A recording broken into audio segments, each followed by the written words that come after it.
in psychosis. Now laugh with me.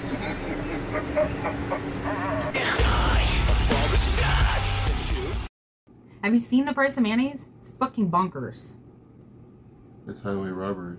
There is no almonds in this fridge. Most people, I would say, have not been doing okay for a long time. I don't know how people are making it anymore. I mean, you look at high gas prices, high grocery prices, rents increasing more and more.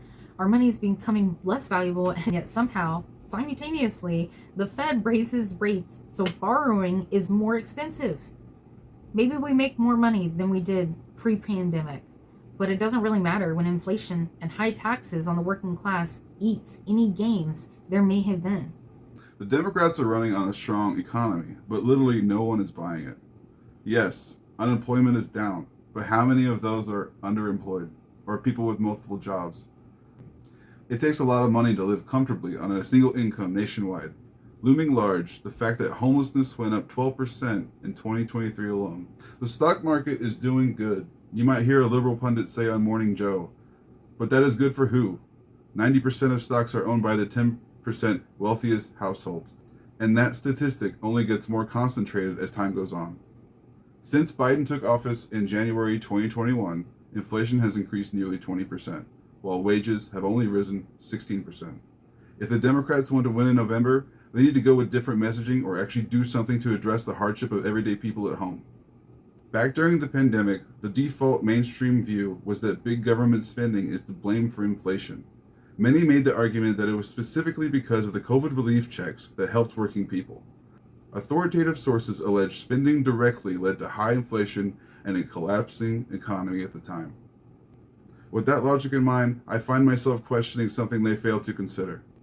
It never seemed to cross anyone's mind to blame the $5 trillion bailout to corporate America that happened, I'm pretty sure, before any American citizen seen a penny. Sounds like big government spending, right? But no, let's criticize the crumbs given to the people. In hindsight, there were several factors that led to increased inflation that had nothing to do with helping everyday people during a time of need. The supply chain suffered setbacks early in 2020 after the state governors enacted lockdowns and the CDC issued guidelines for COVID.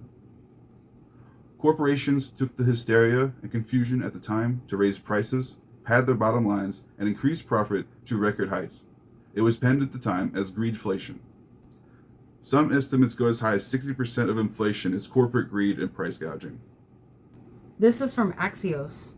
Chief economist at UBS Global Wealth Management, Paul Donovan, published a note on profit margin-led inflation, describing in late 2022, retailers and consumer good makers convinced people they needed to raise prices.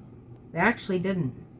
In a speech in 2023, the Fed vice chair said wages were not the main driver of inflation and pointed to a price spiral, where companies mark up prices far higher than their initial costs. You look at something like Project 2025, and it is terrifying, but watching the Democrats do nothing to help themselves or the people when they have power is truly soul-crushing.